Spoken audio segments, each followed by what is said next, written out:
Hi, David. How are you doing today? Hi, Aidaly. How are you? Good. So good to be here with you. How are the holidays treating you? Oh my God, the holidays are fantastic. It's a chocolate Yeah, season, so it's the best season. it is chocolate season. Who could be mad at that, right? Yeah. Here, That's our season. yeah, here we say it's beginning to look a lot like chocolate, so we're ready for it. Yeah. Well, and we always say all Christmas is broken loose here. So, we're sitting in our fourth quarter, and it is definitely our Super Bowl, no doubt about it. So, Nice. but this is good time. This is a good time for our industry and our business, right? Absolutely. I have a few questions I want to throw your way, and I know you have a few questions for me as well. So, my first question for you. You've been in the promo industry now for how many years, and what's drawn you to a brand? What draws you to a brand, and what makes you consider a partnership? Sure. So Midnight Snacks as a company, we've been in the promotional products industry for a little over 30 years now. Started in the early 90s. And one of the things that you may not know about us, although it's becoming more popular, is that we've worked with a lot of retail brands. We do a lot of warehousing and distribution for wholesale and retail for mostly lifestyle brands and creative brands, and certainly brands with delicious foods. And Tony's fits right in there. We've worked with Sugarfino, we've worked with Sprinkles, we've worked with uh, Dylan's Candy Bar, and these are all lifestyle brands. They're all very creative, really delicious products. So this is kind of a direction we've gone in, having an expertise here in the U.S. that many don't have. To act as sort of a back office and quasi manufacturer for some of these companies. So we've always looked for partnerships like that, which is fortunate for us that we've come across Tony's in a very similar way. And what kind of products can can our audience expect from this partnership?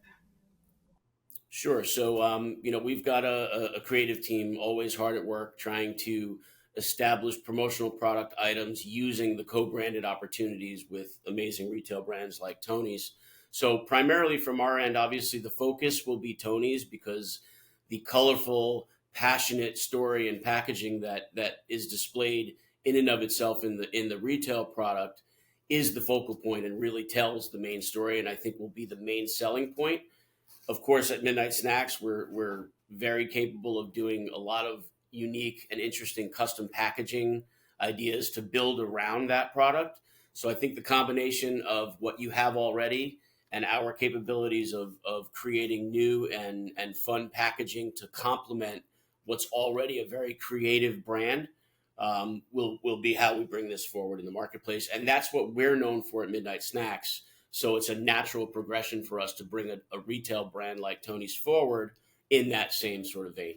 Yeah, we're very excited to see what your creative team has worked on. Kudos to your creative team on really merging the two, just like the functionality that you guys offer in your product, in your tailor-made customizable product, and how you merge the brand into that and really made it something like very unique that we can both be very proud of and very excited to put in. I'm always very excited to see that as well, Idly. I mean, I'm not the creative guy, but when they bring things to me as someone who spends a lot of time building relationships and selling, it's almost like they've given you a tool that kind of sells itself. So the combination of our packaging and your product, I think, is just going to be a home run in the industry. Yes, I'm excited to see where this can take us. And now we're talking about the product. Obviously, the product is it's chocolate. It's very tangible. Now let's talk a little bit about the storytelling because I know that you guys really care about the storytelling as well as much as we do. So, what are you guys gonna do to really amplify the the message behind our brand? What can people expect there? Sure. So I think the timing is very interesting, and one of the things where we've recently announced at Midnight Snacks is that we've become a women-owned business certified company. So my partner Lara is the majority owner, and we have recently received this certification. There's something that's going on in the industry, and I only mention that because I think it kind of brings the messaging together. There's been something very interesting going on in our industry over the last 3 or 4 years where, and perhaps it should have been going on longer, because it's something that you at Tony's are very familiar with, where the idea of minority businesses being put on the forefront, and ideas of social responsibility, whether it be in sourcing product or in how you're presenting product, or your carbon footprint, and all these different social messages have become really paramount in our industry. So having the ability, and I just came from a marketing meeting 5 minutes ago, we were just talking about this, being able to get the message out in tandem as a minority owned business, presenting to the marketplace a lifestyle brand that has a socially responsible slant to it, which is way more compelling than as delicious as the chocolate is, by the way, and it is delicious. I think that message is really powerful, and I think the industry is looking for that message. The flip side of that is, you know, as a supplier to promotional products, we're selling to distributors. We're not selling to the end users like Coca-Cola and companies of that nature, right?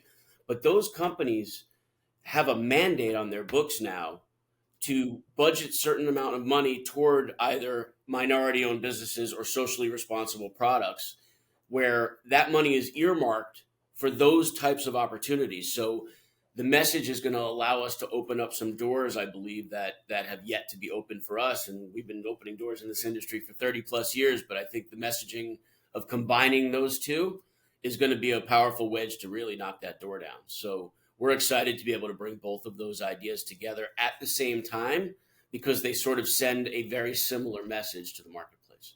Yeah, absolutely. Thank you for that. I think my last question that I have for you, you've already touched on it a little bit, and it's what does the future hold for Tony's and Midnight Snacks?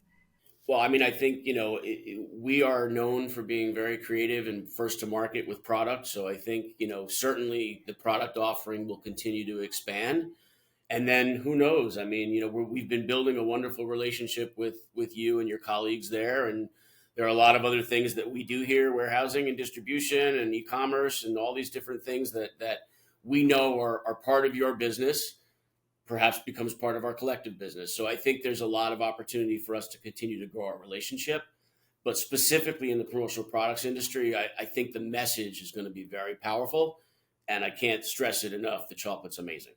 I mean, it puts all those, what do you call them? The choco larges? I forget what you call them. Big Big Jocko, yeah. chocos to shame. Thank you. It puts them all to shame. So, and I'm not afraid to say it publicly. And I think something you touched on the previous question is also us providing that right combination of companies really being able to change industries with their dollars and how they spend their dollars, and really helping us in achieving our mission of eradicating inequalities in the cocoa industry, and really like changing what this industry looks like.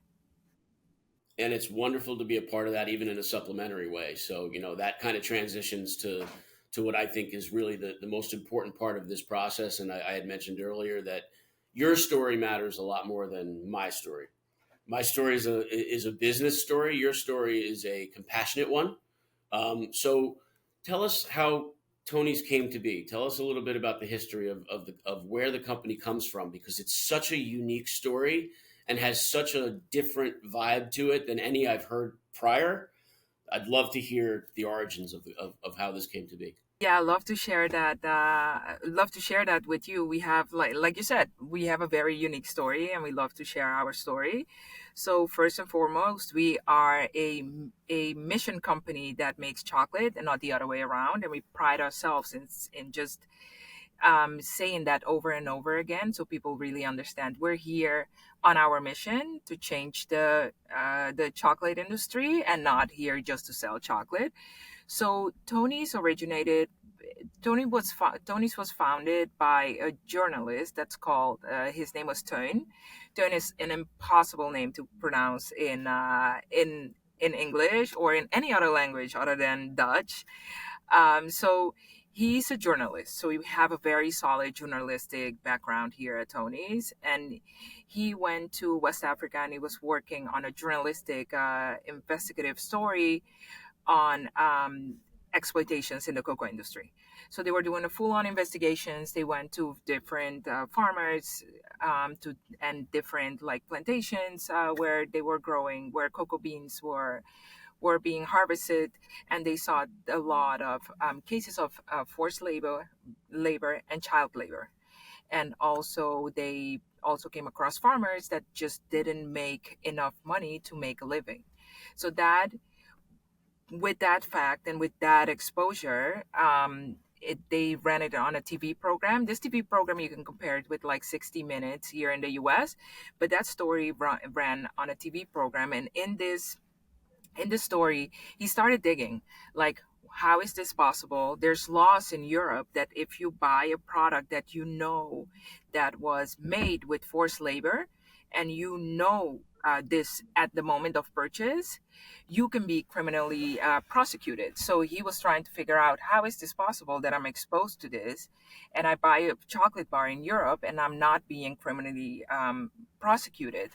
So he started calling a lot of big chocolate companies, and what they really explained to him is that they don't work directly with the farmers. They work with a middleman where they buy the beans from.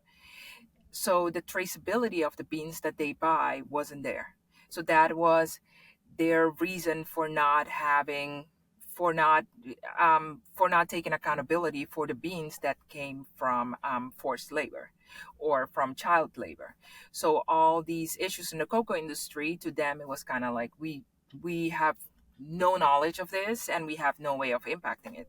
So what Tony did is that he was like, okay, if that's the case, I'm going to prove to you that it can be different, that we can do it differently. So he set himself out to develop, to make 5,000 chocolate bars. And he was like, I'm going to work with local co-ops that can guarantee where my beans came from, where the beans that went into these chocolate bars came from. So it's fully traceable. And with that traceability comes full accountability from bean to bar. So he did that, made 5,000 bars. The color of the bar was red because it was a not very alarming issue that he was trying to raise. And to this day, our main bar is still a red bar. That's our milk bar. Um, they sold out. So it was at that moment that he was like, okay, this is something. So him and the group of journalists really founded this company, and we've been going since then with that very center mission in mind to take exploitation out of the cocoa industry completely. I find it so interesting that most chocolate companies set out to just make a good chocolate bar without much concern for too many other things. Yet your process was completely the other way around, and it just wound up being a delicious chocolate bar. And I think that that's pretty amazing. That's You all should be very proud of that. And what he also did is make sure that there were elements in the chocolate bar that told our story. So our chocolate bar is unequally divided to represent the unequally divided cocoa industry. So that's why our bar is not the perfect squares that you see elsewhere. So there's like all those type of elements that were included in the brand, and the name Chocolonely is to represent Teun, Tony in English, to represent his lonely journey in the cocoa industry in his attempt to try to change the cocoa industry. So there's all little nuggets that once people hear about them, they really remember them. So we make sure that our mission is first and foremost for consumers that consume our chocolate. But I don't want to lose sight of asking you one question. How is the chocolate so good? That's a secret recipe. Okay, that's fair. That's a fair answer. But I think with the secret recipe, all also comes our five sourcing principles. We really like go by our five sourcing principles to make sure that our chocolate is that it is sustainable, that we have ethical chocolate. So traceable beans is a very important thing for us. Paying a higher price for our cocoa beans, building relationship with the farmers, really signing up with them for long term, and working with them on the productivity and the quality of their product are things that we hold very near and dear to us, just to make sure that we are building with them as much as we're building our brand. So the brand is popular and growing, which we know, but certainly it's not the level of a Hershey's yet. Yet you figured out a way, it seems, to hold the industry, the back part of the industry, the cocoa industry, accountable. How have you been able to hold them accountable as a smaller entity against a much larger industry? I think for us, we have a roadmap. Our roadmap is really raise awareness around the issues in the cocoa industry. The second for us is lead by example. And with our five sourcing principles, we feel like we're really showing, okay, we're not just talking the talk, but we're also walking the walk. So whatever we're preaching, we're also implementing and we're doing it. And the third one for us is inspire to act. We want to inspire others to act. We have a network that is called Tony's Open Chain, and this is a network where through which we source our beans, and this is the same network right now that we're attracting different partners to source their beans through this network, that also then they'll be sourcing them according to our five sourcing principle, so they can also have just traceable beans and be held accountable for whatever happens in their supply chain. So for example, Ben and Jerry's is a recent partner that has joined our Tony's Open Chain network, and they'll be sourcing the cocoa beans for their ice cream and inclusions later on through our Open Chain platform. So, back to Big Choco for a second, the big guys out there. So they've obviously, I'm sure they've taken notice of what Tony's Chocolonely is doing in the world of cocoa, right? What sort of a reaction have you received, or support maybe? Have you, what sort of feedback have you received from Big Choco, which I really love that term, by the way, and I'm going to use it a lot. Um, they must be taking notice of what you're doing, and to some degree, maybe feeling a little pressure, or no? So so far we are not aware of there's hasn't been contact, but we would love to be in contact with Big Choco just to see how we can collaborate and just have like a wider network of traceable beans. Just have a wider network, have them join our Tony's Open Chain. We're always looking for partners to join our Tony's Open Chain and source beans according um, to these five sourcing principles, just to change the cocoa industry from within. We also see that a lot of consumers just they're once they're made aware of this issue, they really want to see like a different solution for these, and they want to hold companies accountable for their lack of effort in changing this. So we don't hear from them directly, but there's an open invitation for us to get in conversation with them and see how we can work together really to change this bitter side of the cocoa industry. That's great. That's great. Well, I mean, I know for a fact that you're side by side on the shelves with them in stores across the country in the United States, so they know you exist. And hopefully someday they will reach out to collaborate with you, because what you guys are doing is wonderful. So I really only have one more question.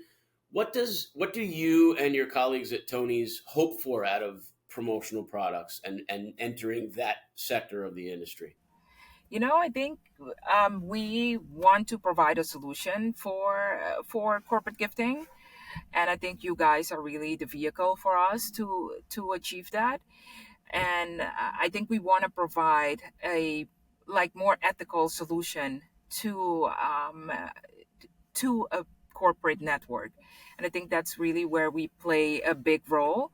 I think companies like you said just now, that they're allocating a certain percentage that they spend has to be spent on a certain type of supplier. So we're really hoping to fill in that gap. We think there's a big place there, but it also helps us raise more awareness around our mission, because that's, like I said, that's first and foremost our goal, really to raise awareness around this issue so that it can be remediated, so we can all work together on a more ethical and equitable cocoa industry. So I think this is a huge opportunity for us and a huge platform for us to be able to tell our story and share our chocolate as well. I totally agree with you. 100%. All right, well, thank you, David. It was so good speaking to you today.